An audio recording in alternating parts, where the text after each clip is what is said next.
दुनिया से दिल लगा कर दुनिया से क्या मिलेगा। दुनिया से दिल लगा कर दुनिया से क्या मिलेगा। दुनिया से दिल लगा कर दुनिया से क्या मिलेगा।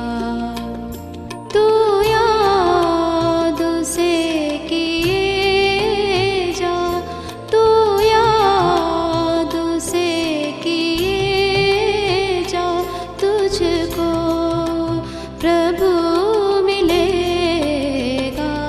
दुनिया से दिल लगा कर दुनिया से क्या मिलेगा। दुनिया से दिल लगा कर दुनिया से क्या मिलेगा। स्वामी रामकृष्ण परमहंस। वे जिस समय सत्संग प्रवचनों को सुनाया करते तो उस समय वे एक बहुत सुंदर कथा कहा करते थे। वे कथा क्या थी? वे बताते कि एक बार एक स्त्री, उसे अपने एक संबंधी के द्वारा अपने पति की मृत्यु का हृदय विदारक समाचार प्राप्त हुआ। जैसे ही समाचार प्राप्त हुआ तो समाचार प्राप्त होते ही वे रुदन नहीं करने लग गई, अपितु उसने झट से बहुत सावधानी से अपनी नाक से नथ को उतारा और उस नथ को उतारकर वे अपने साड़ी के पल्लू में बांध लेती है। जैसे ही साड़ी के पल्लू में बांधा तो अब उसे सहीज कर रख लिया और तद उपरांत अब वे जोर जोर से रुदन करने लगी, बहुत प्रकार का विलाप करने लगी कि हाय मेरी मैया, मेरे प्राणेश्वर, मेरे प्राणा आधार, मेरे जीवन आधार चले गए। अब मैं किस प्रकार से इस दुनिया में जीवन को व्यतीत करूंगी, मैं कैसे इस दुनिया में रह पाऊंगी। बहुत प्रकार का चित्कार कर रही है, विलाप कर रही है। और साथ ही साथ इतना ही नहीं, अपितु वह धरती पर पछाड़ खाकर भी गिर जाती है, फिर भी सावधान है कि कहीं पल्लू में बंधी हुई नथ को किसी प्रकार की कोई क्षति न पहुंचे। स्वामी रामकृष्ण परमहंस जी कहते हैं कि यह हास्यपद प्रसंग हमें कुछ समझाना चाहता है कि ठीक इसी प्रकार मनुष्य को भी ईश्वर रूपी प्रेतम की चिंता कहाँ है। वे उसके लिए कहाँ रुदन करता है, कहाँ विलाप करता है, अपितु वे तो केवल और केवल मात्र संसार रूपी नथ को संभाल कर रखना चाहता है, उसे ही सहेज कर रखना चाहता है। उसे ईश्वर की याद कहाँ, वो तो ईश्वर को भूला पड़ा है। महापुरुष कहते हैं, नहीं कहता कि दुनिया से जुदा हो, नहीं कहता कि दुनिया से जुदा हो, पर तेरी हर श्वास में यादें खुदा हो। पर याद किसे है आज ईश्वर की? मनुष्य अपने अंश उस ईश्वर को भूल चुका है और मानो ये अपने साथ एक रोग को लेकर आया। 84 लाख योनियों से भटकता हुआ जीव अपने साथ इस तन के भीतर भी एक रोग को लेकर चला आया, और वो रोग था विस्मरण का रोग, भूल जाने का रोग। मनुष्य भूल बैठा है, भूला ही तो हुआ है। हम देखें तो जीवन के आरंभ होने से और जीवन के खत्म होने तक मनुष्य को याद कहाँ आती है? वो भूला भटका ही तो इस संसार के भीतर फिरता है। विचार करें, जिस समय एक नन्हे से शिशु का जन्म इस धरा पर होता है, अपनी नन्ही नन्ही आंखों को खोला, सामने एक नवीन संसार को देखता है। माता पिता को देखा, बताया गया कि ये तेरे रिश्ते नाते हैं। मनुष्य उन्हीं को अपना सगा संबंधी समझ लेता है, उनसे रिश्तों की डोर को बांध लिया, भूल गया। भूल जाने की आदत कि मैं तो अभी उससे रिश्ते को स्थापित कर आया था, मैं यहाँ रिश्ता कैसे जोड़ सकता हूँ। तदुपरांत वह बालक बाल्य अवस्था को प्राप्त करता है। वे शिशु बाल्य अवस्था को प्राप्त करता है और जैसे ही बाल्य अवस्था को प्राप्त किया, खेल खिलौनों में रम जाता है, भूल बैठा कि जीवन तो स्वयं खेलने के लिए मिला था। मनुष्य इन खेल खिलौनों के भीतर उलझकर इस संसार को सत्य समझकर यहीं पर विचरण करने लगता है।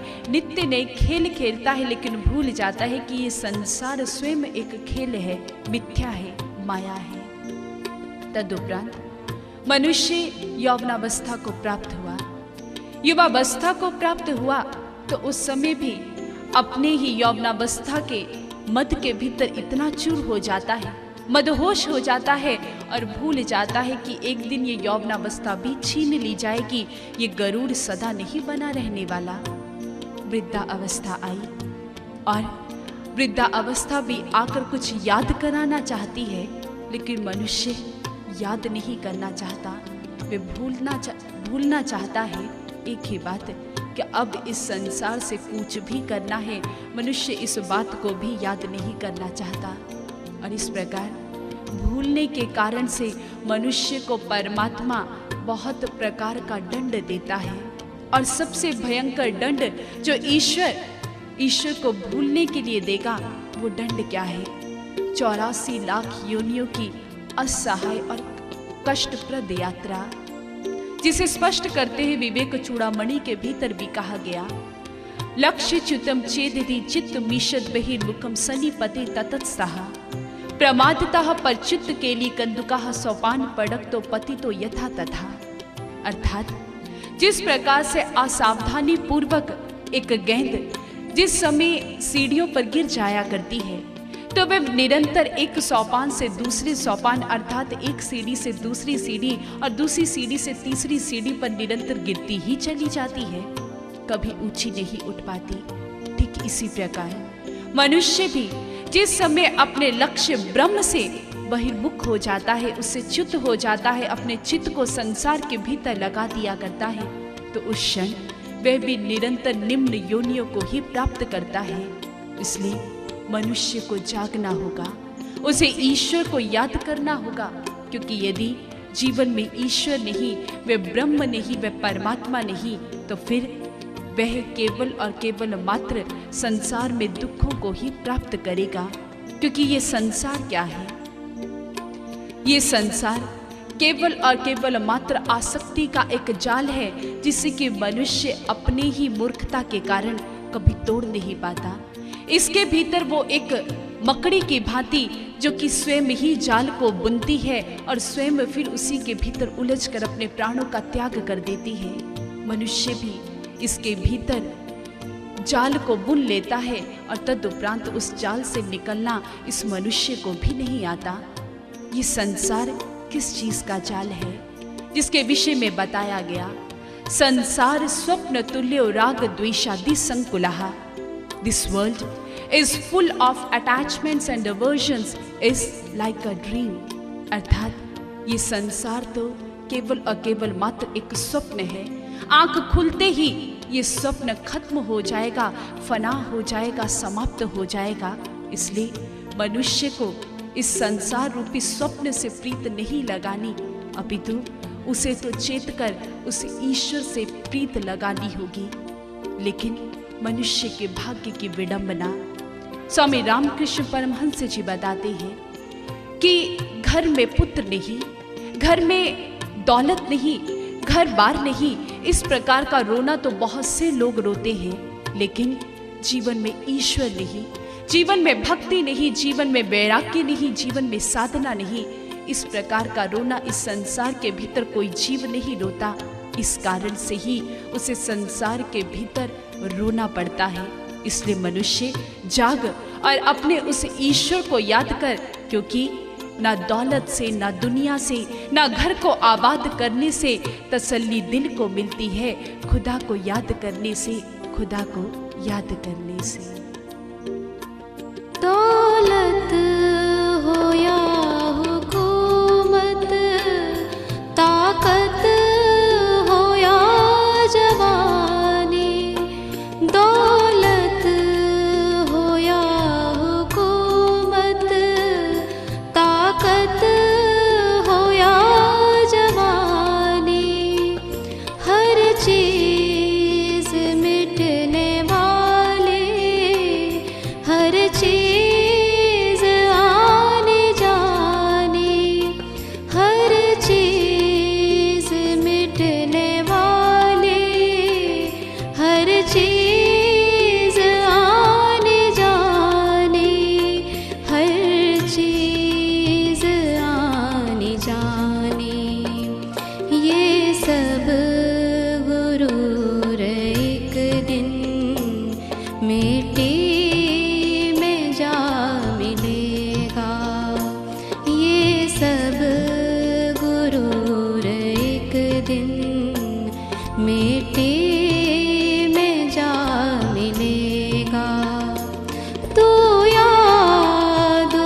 लगा कर दुनिया से क्या मिलेगा।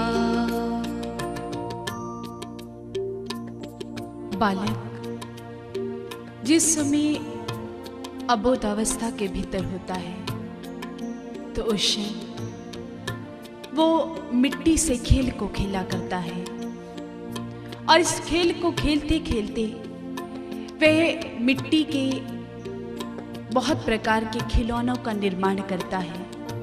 मिट्टी का हाथी बनाया, मिट्टी का घोड़ा बनाया, मिट्टी का मकान बनाया।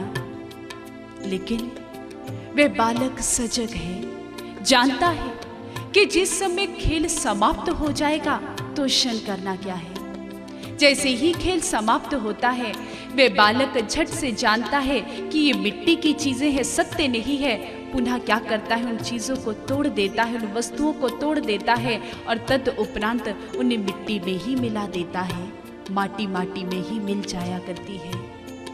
परंतु मनुष्य जैसे जैसे बड़ा होता है, जैसे जैसे उम्र की सीढ़ियां चढ़ता है, तो उस समय अबोध जहां था वे बालक, अब तो उसे कुछ बोध कर लेना चाहिए था, लेकिन वह अभी भी अबोध बना रहता है। आज भी मानव कितना भी बड़ा क्यों ना हो जाए, वे कितनी भी उम्र को क्यों ना प्राप्त कर ले, लेकिन आज भी ये माटी का खेल तो चल ही रहा है। कैसा खेल? नश्वर संसार में जन्म लेने वाला ये नश्वर जीव संसार में आकर नश्वर चीजों का ही तो एकत्रीकरण कर रहा है। उसने माटी से माटी को ही एकत्र कर डाला, माटी का खेल ताउम्र खेलता रहा। लेकिन क्यों भूल गया कि माटी तो माटी में ही मिल जाएगी, माटी कभी भी उसे किसी प्रकार भी सुख प्रदान नहीं कर सकती, वे किसी प्रकार से भी उसके साथ जाने वाली नहीं। माटी कभी सत्य हो ही नहीं सकती, एक स्वप्न सत्य हो ही नहीं सकता। और यही मनुष्य के भाग्य का ये सबसे बड़ा हम कहें कि उसे एक दुर्भाग्य की प्राप्ति हो गई। ये उसके भाग्य की विडंबना है, सबसे बड़ी विडंबना, कि मनुष्य नित्य प्रति किसी न किसी जीव को काल का ग्रास बनते हुए देखता है। वह देखता है कि मनुष्य इस संसार से जिस समय कूच करता है तो उस क्षण व्यक्ति अपने साथ कोई ऊंचे से ऊंचा महल लेकर नहीं जाता। एक व्यक्ति चाहे कि वह अपने साथ छोटी सी सुई को लेकर चला जाए तो ये भी संभव नहीं है। मनुष्य इस संसार से किसी प्रकार से भी कुछ नहीं ले जा सकता। यहाँ तक कि महापुरुष कहते हैं कि ये तन जो मनुष्य अपने साथ लेकर आया, ये तन भी यही छूट जाता है, तो क्या जाएगा मनुष्य के साथ। लेकिन मनुष्य फिर भी भूला भटका बैठा है, फिर भी उसे याद नहीं आती कि मुझे क्या समेटना था, मुझे क्या सहेज कर रखना था, मुझे किस चीज को एकत्र कर कर रखना था। हाँ, मनुष्य के भीतर बहुत लालच है, बहुत लोभ है, बहुत कुछ एकत्र कर लेने की उसके भीतर भावना है, बहुत कुछ समेट लेने की उसके भीतर भावना है। परंतु क्या समेटा इस संसार के भीतर? केवल और केवल मात्र संसार को। लेकिन वही यदि हम महापुरुषों के जीवन की अदृष्टिपात करें तो महापुरुषों का जीवन कैसा है? एक कथा कहते हैं कि एक बार एक संत जो कि एक कुटिया के भीतर निवास किया करते थे, उनके साथ उनका एक शिष्य भी हुआ करता था। वे शिष्य गुरुदेव के चरणों के सानिध्य में वहीं पर रहता, उनके साथ ही जीवन यापन किया करता।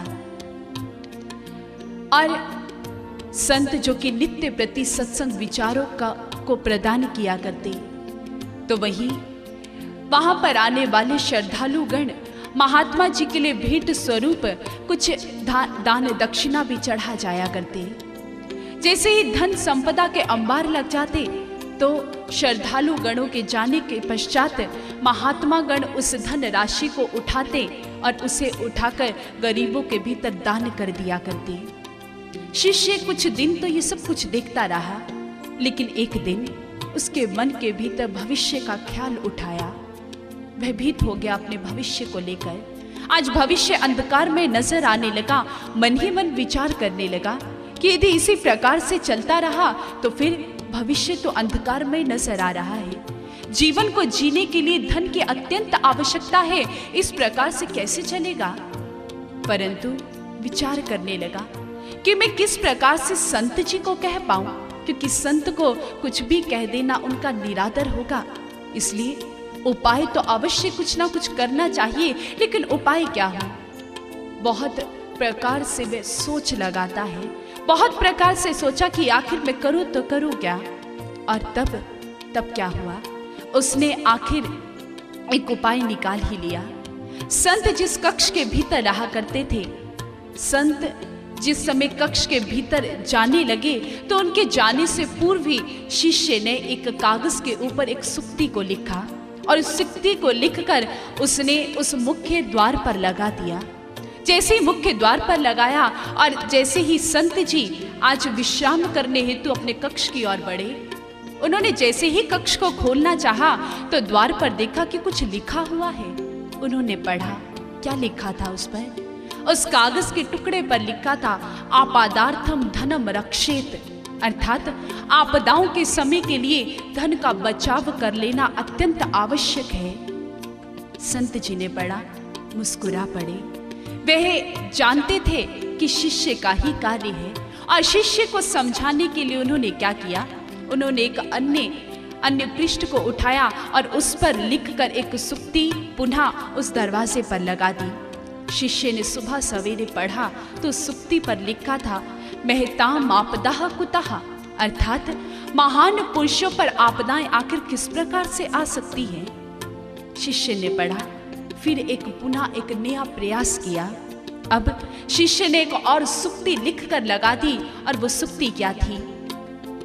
शिष्य ने उस पृष्ठ के ऊपर पुनः लिखा कि कदाचित कुपितो देवः, अर्थात कभी भाग्य भी तो खराब हो सकता है, इसलिए धन को बचा कर रख लेना चाहिए। संत जी ने पुनः पढ़ा और उसे समझाने के लिए अंत में एक सूक्ति, बहुत सुंदर सूक्ति लिख दी, जिसके भीतर उन्होंने जीवन के रहस्य को समझा दिया।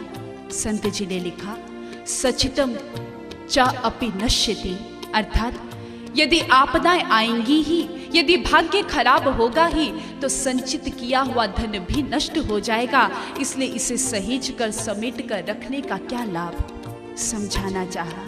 महापुरुषों की सोच कितनी विराट थी कि उन्होंने केवल और केवल मात्र अपनी आवश्यकताओं की पूर्ति हेतु ही परमात्मा के आगे मांग की। बहुत कम मांगा उन्होंने कि साईं इतना दीजिए जामे कुटुंब समाए, मैं भी भूखा ना रहूं और साध भी भूखा ना जाए। अर्थात केवल और केवल मात्र उदर पूर्ति और जीवन के कुछ आवश्यकताओं को पूर्ण करने के लिए उन्होंने परमात्मा के आगे याचना की। लेकिन वही जीव को देखें तो मनुष्य, यदि मनुष्य से कहा जाए कुछ मांगने के लिए, तो जानते हैं मनुष्य की मानसिकता और मनुष्य का लोभ कितना बढ़ चुका है।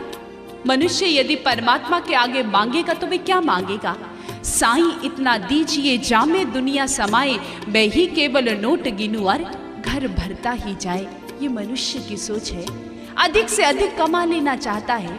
लेकिन हम देखें, इसे कमा लेने से मनुष्य को मिलेगा क्या? इतना अधिक यदि उसने संचय कर भी लिया तो इस संचय का लाभ क्या? यदि किसी के पास ये धन नहीं तो उसके जीवन में कौन सा अभाव है? हमारा इतिहास गवाही देता है हमारे संतों महापुरुषों की। हम देखें, हमारे आगे उदाहरण आता है महात्मा बुद्ध जी का। महात्मा बुद्ध जिन्होंने अपने राजपाट को ठोकर मार दी और बोधिसत्व की प्राप्ति के लिए बढ़ चले, उन्होंने धन को महत्वता नहीं दी। मीराबाई जिन्हें की मेवाड़ की सम्राज्ञी बताया गया, लेकिन वही मेवाड़ की रानी गलियों के भीतर उतर जाती है, संसारिक धन को एक और रख दिया और क्या गा उठी, पायो जी मैंने राम रतन धन पायो, राम रतन की प्राप्ति कर ली मीरा ने। वही कबीरदास जी के जीवन की दृष्टि पार डाली तो कबीरदास जी भी अपनी ही फकीरी के भीतर इतने मगन हैं कि वो क्या गाते हैं, मन लागो मेरो यार फकीरी में, जो सुख पाया राम भजन में सो सुख कहाँ अमीरी में। उन्होंने स्पष्ट कर दिया। लेकिन वही एक और बिल्कुल अलग उदाहरण हमारे समक्ष आता है राजा जनक जी का, जिन्हें वैदेही कहा गया, अर्थात जो उस राजपाट के भीतर रहते थे, ऐश्वर्य वैभव के भीतर रहते थे, परंतु फिर भी वे पूर्णतः उससे अलग थे। वे बिल्कुल उससे अलग थे, उसके भीतर संलग्न नहीं थे, अर्थात वे एक चिर आनंद के भीतर जीवन को व्यतीत कर रहे थे। इसलिए समझाना चाहा कि जीवन का लक्ष्य कभी धन दौलत ऐश्वर्य वैभव हो ही नहीं सकता। लेकिन मनुष्य की सोच कितनी संकुचित है। मनुष्य के जीवन पर यदि हम दृष्टिपात डालें तो मनुष्य के विषय में कहा जाता है कि मनुष्य के जीवन की कुछ मूलभूत आवश्यकताएं हैं। वो आवश्यकताएं क्या है? रोटी, कपड़ा और मकान।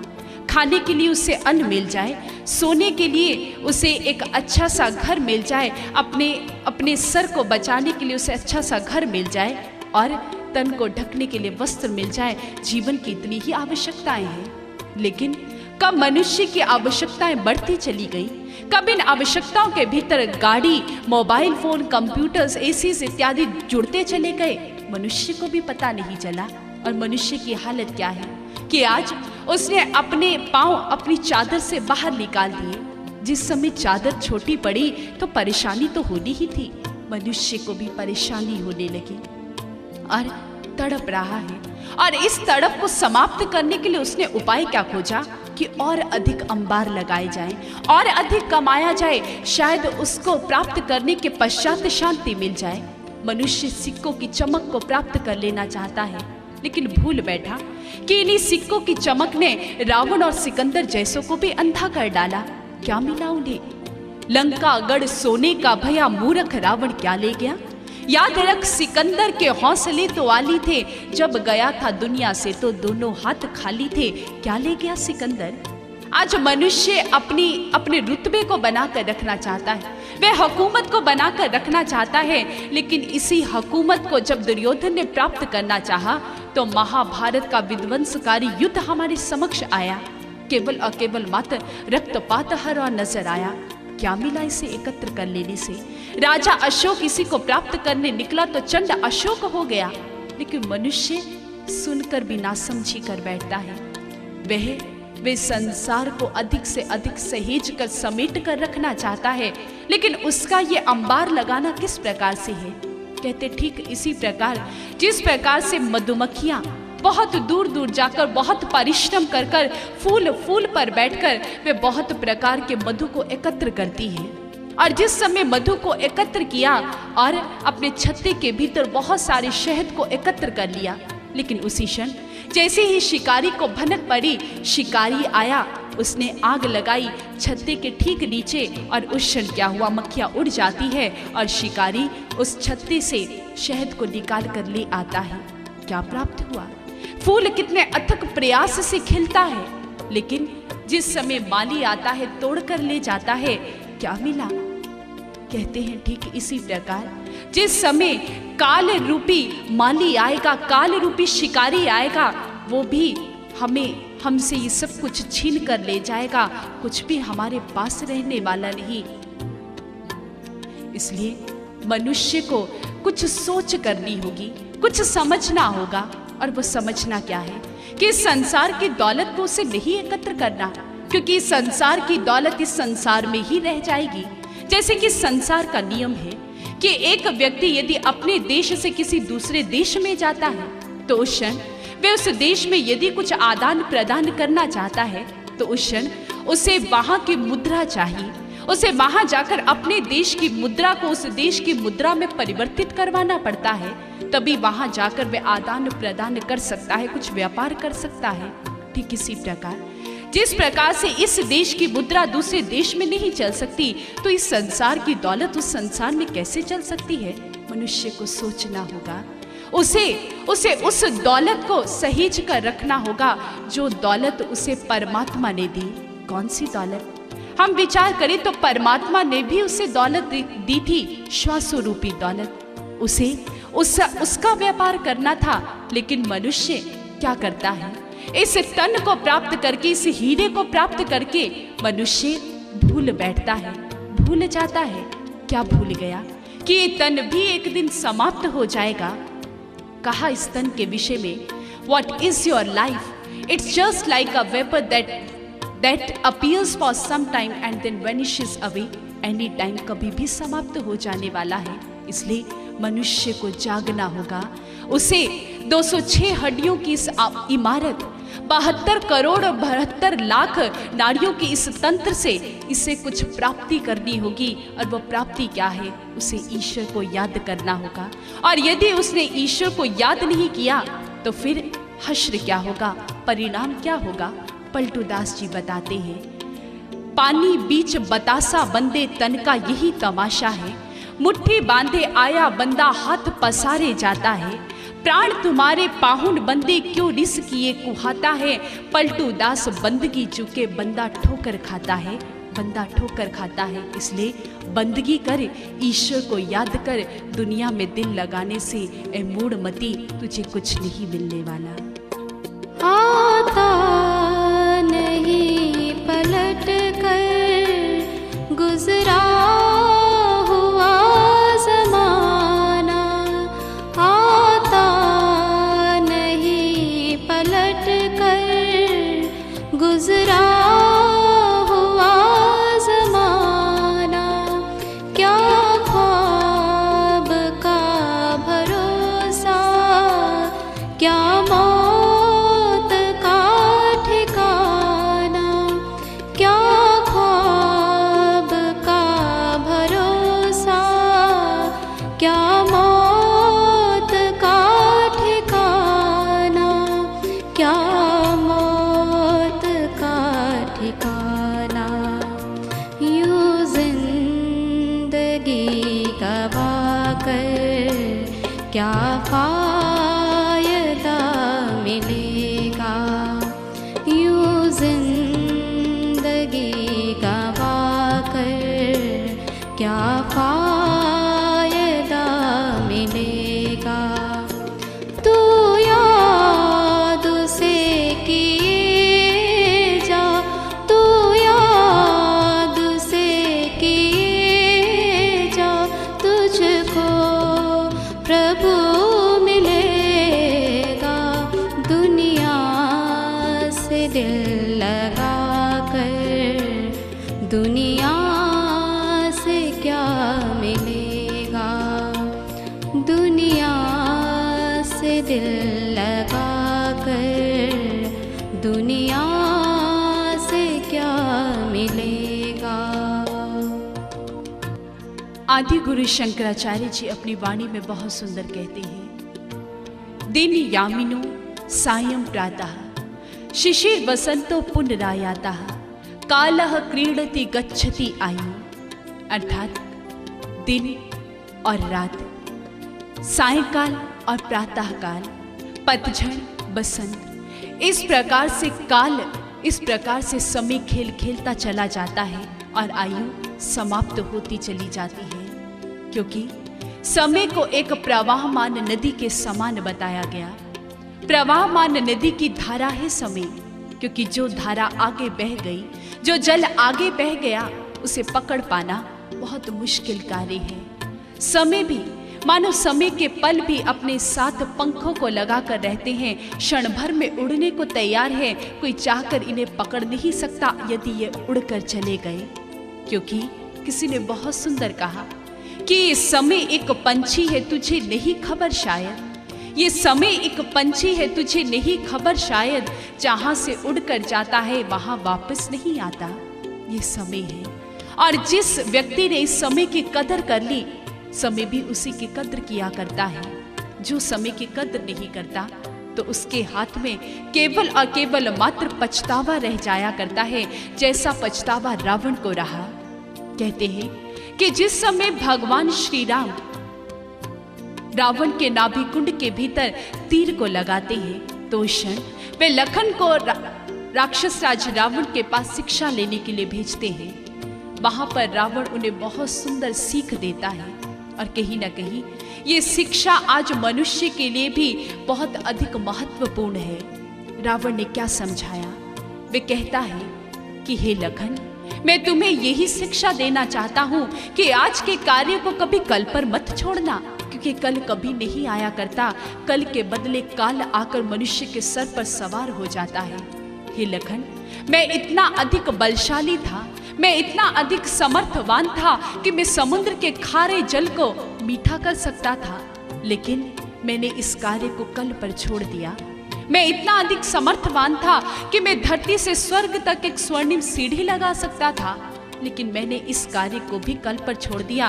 और आज तुम देख रहे हो कि मेरे जीवन में कल नहीं अपितु काल आकर खड़ा हो गया है। कल का तात्पर्य ही काल हुआ करता है, इसलिए कल आज के कार्य को कभी कल पर मत छोड़ना। इसलिए कहा भी गया, काल करी सो आज कर, आज करी सो अब, पल में परले होएगी बहरी करेगा कब। कि हे मनुष्य, आज का जो कार्य है तू उसे कल पर मत छोड़ना, बल्कि कल के कार्य को तू आज ही कर लेना और आज के कार्य को तू अभी इसी क्षण कर डाल। ना जाने अगला क्षण आए भी या ना आए। लेकिन वही मनुष्य, उसकी मानसिकता, उसकी सोच क्या है, वो क्या वक्तव्य देता है। वे कहता है, आज करी सो काल कर, काल करी सो परसों, कल की चिंता क्यों करे, अरे जीना है अभी बरसों। मनुष्य निश्चिंत होकर बैठा है, बेफिक्र होकर बैठा है। वे भूल जाता है, उसे याद नहीं कि आज जो समय मिला है, ना जाने वो समय कल उसे प्राप्त हो भी पाएगा या नहीं। क्योंकि ये समय तो रेत के बालू कणों के समान है, रेत के समान है, हाथों से निरंतर फिसलता चला जा रहा है। आज है, ना जाने कल हो या ना हो। कल हमारे हाथ में ये स्वर्णिम अवसर आए या ना आए, इससे मनुष्य को जाग जाना चाहिए। लेकिन मनुष्य इस समय की कद्र क्यों नहीं कर पाता? क्योंकि मनुष्य इस समय की कीमत को जानता ही नहीं। लेकिन यदि मनुष्य इसकी कीमत को जानना चाहता है तो मनुष्य के समक्ष बहुत से उदाहरण हैं। कहते हैं कि यदि आप 1 साल की कीमत को जानना चाहते हो तो आप किसी ऐसे विद्यार्थी से 1 साल की कीमत पूछो जो कि परीक्षा में अनुत्तीर्ण रहा, जो कि अपनी परीक्षा में फेल हो चुका है। उससे 1 साल की कीमत पूछो कि 1 वर्ष उसके लिए क्या मायने रखता है। महीने की कीमत आप पूछना चाहते हो तो एक माता से पूछो जो 9 मास तक एक शिशु को अपने गर्भ में धारण करती है। एक दिन की कीमत को, एक दिवस की कीमत को आप जानना चाहते हो तो आप एक मजदूर से पूछो जो कि यदि 1 दिन मजदूरी ना करे तो उसके घर का चूल्हा चौका नहीं जलता, उसके बच्चे भूखे सो जाया करते हैं। 1 दिन की कीमत उसके लिए रोजी रोटी हो जाया करता है। 1 घंटे की कीमत को यदि आप जानना चाहते हो तो एक ऐसे व्यापारी, एक ऐसे बिजनेसमैन से आप जान सकते हो जिसका कि करोड़ों का नुकसान हो गया केवल और केवल मात्र इस कारण से क्योंकि उसकी गाड़ी, उसकी फ्लाइट 1 घंटा लेट हो गई, उसका दिवाला निकल गया। तदुपरांत आप 1 मिनट की कीमत को भी समझना चाहते हो तो आप किसी ऐसे व्यक्ति से समझ सकते हो जो कि 1 मिनट पहले ही अपने घर से निकला और 1 मिनट पश्चात ही भूकंप आया और वो घर तहस नहस होकर रह गया, वह मिट्टी में मिलकर रह गई। लेकिन मनुष्य के लिए वो 1 मिनट उसके लिए जीवन हो जाया करता है। वही 1 क्षण की कीमत, 1 सेकंड की कीमत को भी आप जानना चाहते हो तो आप एक धावक, एक रनर से इस कीमत को समझ सकते हो। एक धावक जो कि केवल और केवल मात्र 1 सेकंड से जीतता है और 1 सेकंड से ही हार जाया करता है। ठीक इसी प्रकार मनुष्य को भी समय की इतनी कीमत करनी होगी तभी समय उसकी कुछ कीमत डाल पाएगा। आदि गुरु शंकराचार्य से किसी ने एक बार प्रश्न किया कि जीवन की सबसे बड़ी हानि क्या है। आदि गुरु शंकराचार्य जी ने कहा कि समय को व्यर्थ खो देना ही जीवन की सबसे बड़ी हानि है। अक्सरात इस दुनिया में एक बात कही जाती है, सुनने में आती है कि टाइम इज मनी, दुनिया में कहा जाता है। और एक बार यही प्रश्न स्वयं सर्वश्री आशुतोष महाराज जी से एक जिज्ञासु ने किया कि आप क्या कहते हैं, क्या सच में ये उक्ति बिल्कुल सही है कि टाइम इज मनी अर्थात समय ही धन है? वहां पर सर्वश्री आशुतोष महाराज जी बहुत सुंदर विचार देते हैं। उन्होंने कहा कि समय कभी भी धन नहीं हो सकता, क्योंकि खोया हुआ धन तो आप प्रयास करने के उपरांत प्राप्त कर सकते हो, परंतु खोया हुआ समय आप कितना भी धन क्यों ना लगा दो, आपको कभी समय वापस मिलने वाला नहीं। वो समय वापस लौट कर कभी नहीं आने वाला। इसलिए समय की कीमत को जानो, इसलिए समय की कद्र करना सीखो, का मूल्य डालना सीखो। और इसी संदर्भ में एक बहुत सुंदर पौराणिक कथा आती है। कहते हैं कि जिस समय महाराज युधिष्ठिर राज सिंहासन पर बैठे, तो एक दिवस की बात कि एक याचक उनके द्वार पर आता है और वहां आकर उसने याचना की, कुछ भिक्षा मांगी। महाराज युधिष्ठिर जो कि अपने राज्य कार्य में संलग्न थे, वहां वे बहुत व्यस्त थे और व्यस्तता के कारण से उन्होंने उस याचक को कल आने का समय दिया।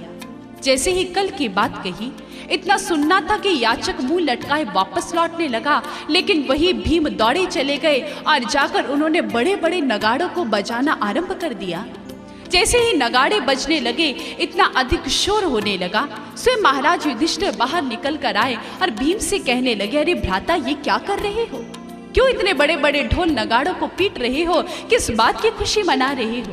वहां पर भीम कहते हैं कि हे महाराज युधिष्ठिर, हे भ्राता, मैं आपकी जीत की खुशी मना रहा हूँ। मैं आपको बधाई देना चाहता हूँ। किस बात की बधाई? मैं आपको बधाई देना चाहता हूँ कि आपने स्वयं काल को भी जीत लिया, जिस काल को कोई नहीं जीत पाया। हे भ्राता, आपने काल को जीत लिया, तभी तो आपने इस याचक को कल का समय दिया है, क्योंकि आप जानते हैं कि आपके हाथ में काल है, कल का समय भी आपके हाथ में है।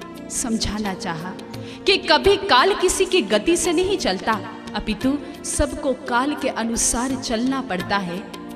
और हम देखें तो इस काल को 3 भागों में विभाजित किया जाता है, भूतकाल, भविष्य काल और वर्तमान काल।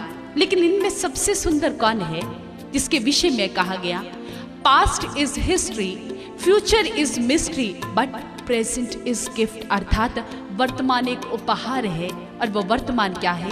स्वयं मनुष्य को मिला ये जीवन, ये समय जो परमात्मा ने उसे जन्म से लेकर मृत्यु तक के बीच का जो समय, जो अवसर दिया, ये सबसे बहुमूल्य है। मनुष्य को इसकी संभाल करनी चाहिए। मनुष्य को इसके भीतर कुछ ऐसी सुंदर क्षण जोड़ देने चाहिए, जो क्षण हो भक्ति के क्षण, जिस समय वो अपने ईश्वर, अपने खुदा को याद करे, जिस समय वो प्रभु को याद करे।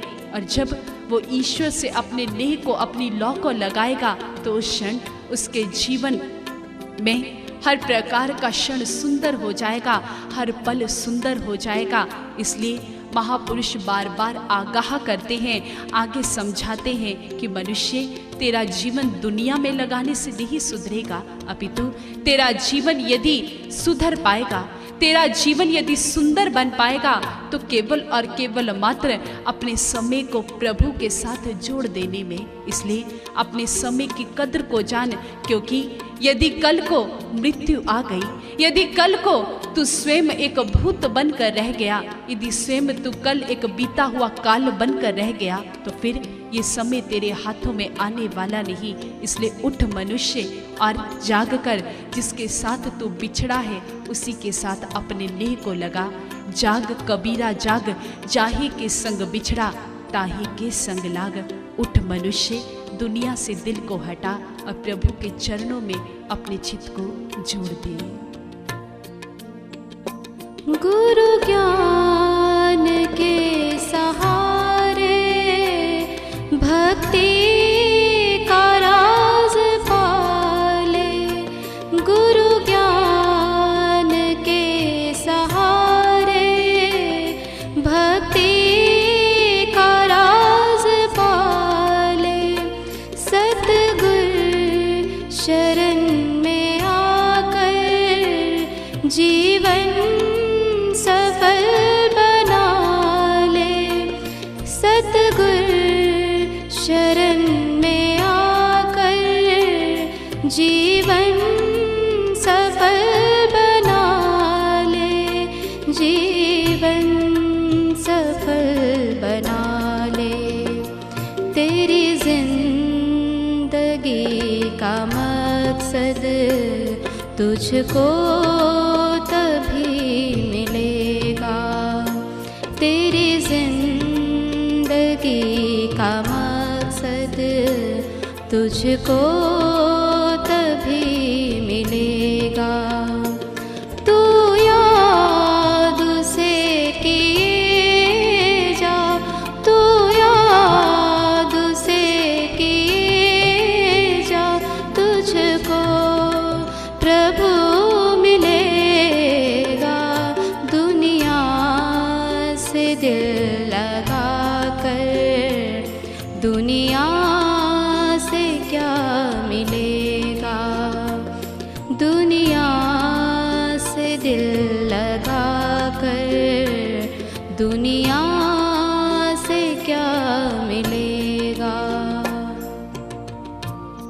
श्रुतियों में कहा गया, दुर्लभो विश्व त्यागो दुर्लभम तत्व दर्शनम दुर्लभा सहजावस्था सद्गुरुम करुणाम बिना। अर्थात संसार के असत्यता को जानने के पश्चात भी एक जीव यदि विषयों से अपने मन को हटाना चाहे तो वह एक असंभव कार्य है। कदापि मनुष्य इस बात में सफल नहीं हो सकता कि वह अपने बलबूते पर विषयों से चित्त को हटा ले, क्योंकि मनुष्य की स्थिति किस प्रकार से है, मानो जिस प्रकार से दलदल में फंसा एक व्यक्ति वह दलदल से स्वतः बाहर नहीं निकल सकता। वह उस दलदल के भीतर फंसा हुआ चिल्ला सकता है, वह वहां पर सहायता की मांग कर सकता है, परंतु अपने बलबूते पर वह बाहर नहीं आ सकता। उसे किसी बाहर खड़े व्यक्ति की आवश्यकता है। आपने इतिहास में नाम सुना होगा अभिमन्यु का, जो कि चक्रव्यूह के भीतर फंस जाता है। लेकिन कारण क्या रहा कि वह चक्रव्यूह में प्रवेश करना तो जानता था, परंतु उस चक्रव्यूह को भेदना, उस चक्रव्यूह से बाहर आना नहीं जानता था। आज का मनुष्य भी मानो अभिमन्यु ही हो चुका है। वो विषयों के भीतर फंसना जानता है, लेकिन उन विषयों से निकला कैसे जाए, कैसे उबर कर उनसे बाहर आया जाए, एक मनुष्य नहीं जानता। और मनुष्य की आज स्थिति क्या हो चुकी है, आज मनुष्य की हालत क्या हो चुकी है, एक शायर बहुत सुंदर तरीके से बयान करता है। मैं और मेरा खुदा एक ही घर में बसते हैं, मैं और मेरा खुदा एक ही घर में बसते हैं, पर ये और बात है कि मिलने को भी तरसते हैं। क्या खूब कहा। कहने वाले ने तो बहुत सुंदर कह दिया कि सच में आत्मा और परमात्मा तो इस शरीर के भीतर ही है, लेकिन फिर भी मिलने को तरसते हैं। कभी ताउम्र कभी तारुफ नहीं हो पाया, मुलाकात नहीं हो पाई, परिचय नहीं हो पाया। लेकिन क्या यही सत्य है? क्या कभी मनुष्य उस ईश्वर से मिल नहीं सकता? क्या कभी एक जीव आत्मा उस परमात्मा से मिलन नहीं कर सकती? क्या कभी परमात्मा का साक्षात्कार उसके जीवन में संभव ही नहीं? चलिए हम इस बात को एक वैज्ञानिक नियम के अनुसार समझते हैं। आप सभी जानते होंगे कि जिस समय हाइड्रोजन और ऑक्सीजन को मिलाया जाता है तो हमें पानी की प्राप्ति होती है। 2H2 plus O2 is equal to 2H2O, अर्थात हमें पानी की प्राप्ति हो गई। लेकिन क्या केवल और केवल मात्र हाइड्रोजन और ऑक्सीजन के परमाणुओं को मिला देने से ही पानी की प्राप्ति हो जाया करती है? जी नहीं। जिस समय हाइड्रोजन और ऑक्सीजन को मिलाया जाता है तो उन दोनों के बीच में से विद्युत को गुजारा जाता है, इलेक्ट्रिसिटी को पास किया जाता है, उस क्षण पानी बन पाता है। ठीक इसी प्रकार जिस प्रकार से विद्युत रूपी ऊर्जा चाहिए हाइड्रोजन और ऑक्सीजन के परमाणुओं को मिलाने के लिए, ठीक इसी प्रकार गुरु रूपी शक्ति चाहिए आत्मा और परमात्मा का मिलन करवाने के लिए। जीवन में गुरु की अत्यंत आवश्यकता है। आप गुरु की आवश्यकता को ठुकरा नहीं सकते। आप चाहे कि आपका दिल दुनिया से हट जाए, नहीं संभव है। जब तक हमारे पास उस चक्रव्यूह को भेदने की युक्ति नहीं होगी, आप कैसे चक्रव्यूह से बाहर आ पाएंगे?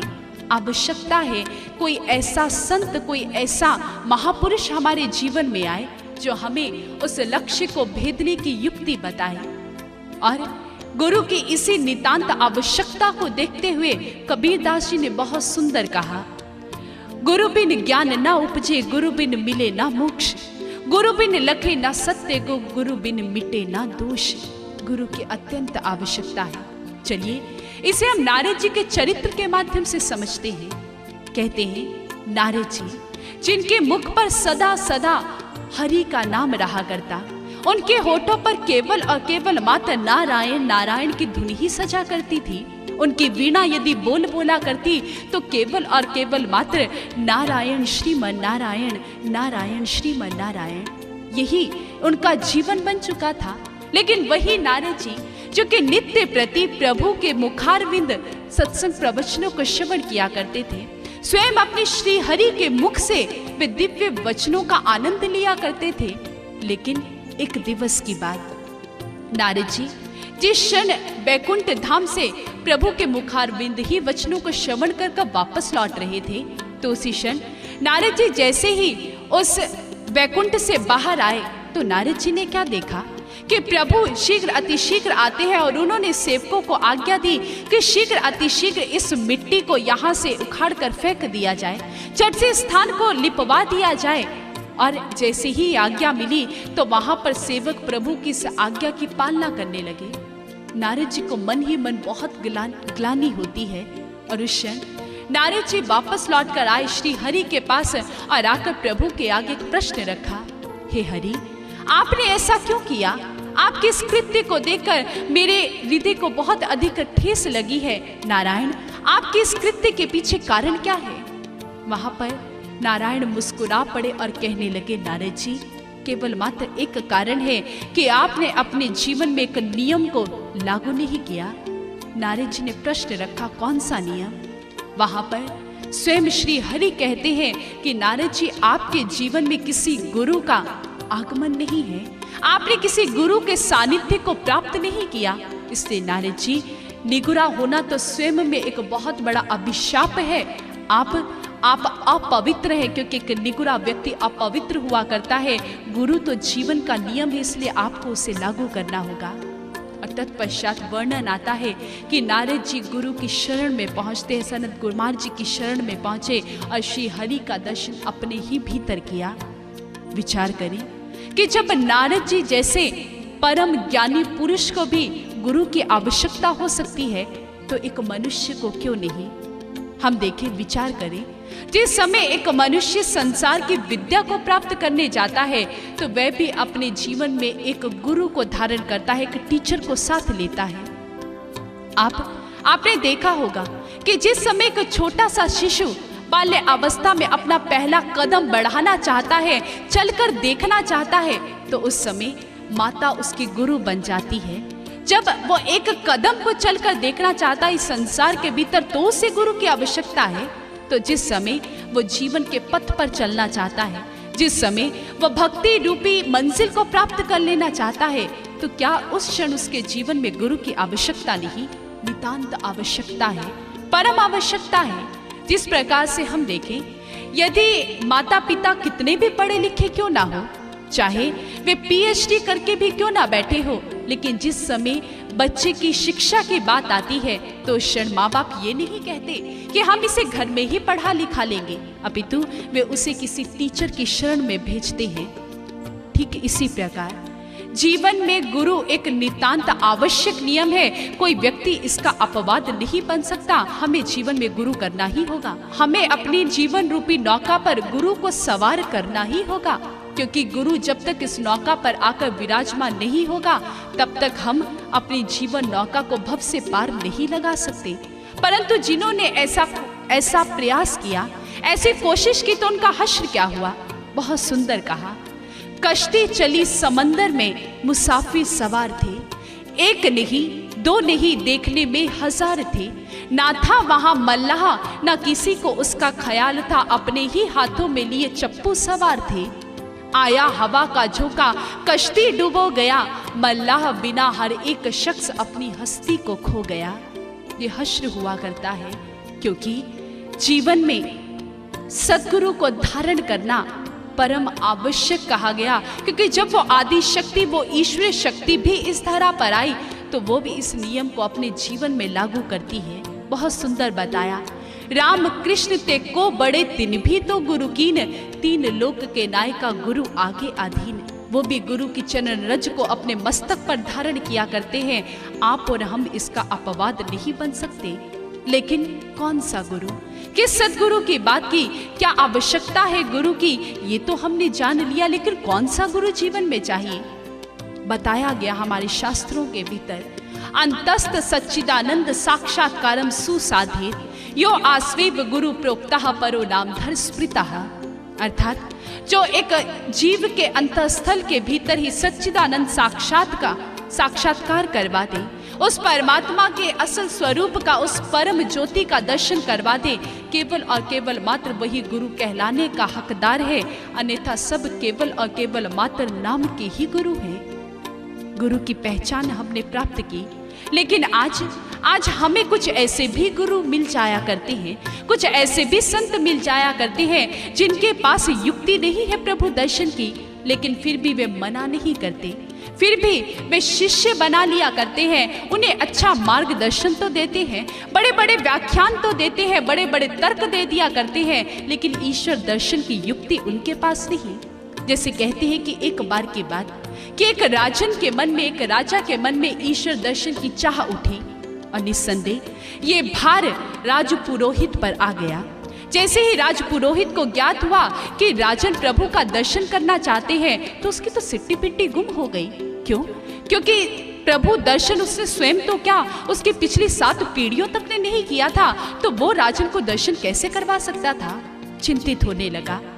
लेकिन साथ ही साथ वे बहुत चतुर नीतिज्ञ था। वे जानता था कि राजन को किस प्रकार से उलझाया जा सकता है, किस प्रकार से युक्ति का प्रयोग कर मैं इस समस्या से बाहर आ सकता हूँ। और उस क्षण उस पुरोहित ने क्या किया, राजा के समीप पहुंचा और राजन को कहने लगा, राजन, मुझे ज्ञात हुआ कि आप प्रभु का दर्शन करना चाहते हो, बहुत अच्छी बात है, बहुत शुभ संस्कार जागृत हुए हैं। और राजन, इसके लिए आपको कल मध्याह्न तक इंतजार करना होगा, प्रतीक्षा करनी होगी। राजन मान जाते हैं। अगली दोपहरी, अगली मध्याह्न राजन को लेकर राजपुरोहित राजदुर्ग की छत पर चले गए। जैसे ही राजन वहां आकर खड़े हुए और कहने लगे, हमें कराइए ईश्वर दर्शन, तो वहां पर राजपुरोहित कहने लगे, राजन, इसके लिए सर्वप्रथम आप एक कार्य कीजिए, आप आकाश में उगते हुए सूर्य देव का दर्शन कीजिए, केवल और केवल मात्र 2 पल 2 क्षण के लिए। राजन झट से मान जाते हैं और उन्होंने अपने नेत्रों को खोला और सूर्य नारायण का दर्शन करने लगे। लेकिन ये क्या, सूर्य का तेज इतना था कि राजन, अब उनकी आंखें चौंधिया जाती है, वे उनका दर्शन नहीं कर पाते। झट से नेत्रों को नीचे कर लिया और कहने लगे कि ये संभव नहीं कि मैं इसका दर्शन कर पाऊं। जैसे ही सुना, वहां पर वह राजपुरोहित मुस्कुरा पड़ा और कहने लगा, देखा राजन, अरे जब आप उस परम परमात्मा की आप एक कृति का ही दर्शन नहीं कर पा रहे, तो उस परमात्मा के विषय में तो कहा गया कि वहां अनंत प्रकाश है, वो सूर्यों का भी सूर्य है, तो आप उसका दर्शन किस प्रकार से कर सकते हैं? इसलिए राजन, ईश्वर का दर्शन संभव नहीं। आप जाइए और अपने नित्य प्रतीक की भक्ति पूजा करते हुए भी अपने राज्य कार्य को चलाइए। राजन संतुष्ट हो चले और वापस अपने राज्य कार्य में संलग्न हो जाते हैं। हम देखें तो पुरोहित जी ने कहीं ना कहीं सत्य बात ही तो कही कि परमात्मा को इन आंखों के द्वारा नहीं देखा जा सकता। भगवान श्री कृष्ण स्वयं अर्जुन को कहते हैं, ना तू माम शक्य से दिष्टु मननेव स्वचक्षुषा, कि हे अर्जुन, तो मुझे इन नेत्रों के द्वारा नहीं देख सकता। अर्थात कोई और युक्ति है। वो युक्ति क्या है? वो युक्ति जो कि पुरोहित जी नहीं जानते थे, वो युक्ति भगवान कृष्ण अर्जुन को देते हैं। दिव्यम ददामी ते चक्षु पश्य में योगमेश्वरम, कि अर्जुन, मैं तुझे दिव्य दृष्टि प्रदान करता हूँ और उस दिव्य दृष्टि को प्राप्त कर तू मेरे योग स्वरूप का दर्शन अपने भीतर ही कर। दिव्य दृष्टि की बात की, और सच में ऐसा दावा एक सच्चा संत ही कर सकता है, एक सच्चा सद्गुरु। जिस समय वो भी एक जीव के जीवन में आता है, जीवन धन्य हो जाया करता है, जीवन कृत्य कृत्य हो जाया करता है। तभी दादू साहब जी अपनी वाणी में बहुत सुंदर कहते हैं, दादू गैब माही सद्गुरु मिलिया पाया हम प्रसाद, मस्तक मेरे कर धरिया देखा अगम आगाध। सतगुरु की महिमा अनंत, अनंत किया उपकार, लोचन अनंत उघाड़िया अनंत दिखावनहार। गुरु की महिमा, सतगुरु जब एक जीव के जीवन में आता है, उसका दिल दुनिया से हटाकर, क्योंकि वह उसे दुनिया में जीने की युक्ति बताता है और जीवन जीने की कला केवल और केवल मात्र प्रभु को याद कर कर जीना है, यही जीवन की सबसे सुंदर कला है। और जिस समय एक भक्त के जीवन में पूर्ण सद्गुरु आता है, उस प्रकाश स्वरूप ईश्वर का दर्शन उसके भीतर कराता है, तो वह भक्त भी धन्य धन्य हो जाता है। अंशी अंश के पास पुनः मिलकर दोनों का मिलाप हो पाता है, अंश अपने अंशी को प्राप्त कर पाता है, जीवन धन्य हो जाता है। और भक्त अंत में यही कहता है कि सद्गुरु यदि तेरी कृपा दरमियाना होती, हमें खुद से अपनी कभी पहचान ना होती, सत्य से बेखबर हम दर बदर भटकते, क्यों है कहाँ से आए कहाँ है जाना, ये पहेलियाँ कभी ना सुलझती, ये पहेलियाँ कभी ना सुलझती। इसलिए एक जीव को निरंतर प्रयासरत रहना चाहिए। ईश्वर को याद करने के लिए उसे सर्वप्रथम सद्गुरु की शरण में जाकर भक्ति के उस युक्ति, भक्ति के उस राज को जानकर अपने जीवन को धन्य करना चाहिए और तद उपरांत स्वतः ही उसका दिल दुनिया से हटता चला जाएगा। और यही संदेश देने संत महापुरुष इस धरा पर आते हैं कि ये जीव, दुनिया से दिल लगाकर दुनिया से क्या मिलेगा, बस याद उसे किए जा, तुझे प्रभु मिलेगा, तुझे प्रभु मिलेगा। दुनिया से दिल लगाकर दुनिया से क्या मिलेगा, दुनिया से दिल लगाकर दुनिया से क्या मिलेगा। तू याद उसे किए जा, तू याद उसे किए जा, तुझको प्रभु मिलेगा। दुनिया से दिल लगाकर दुनिया से क्या मिलेगा, दुनिया से दिल लगाकर दुनिया से क्या मिलेगा, दुनिया से क्या मिलेगा, दुनिया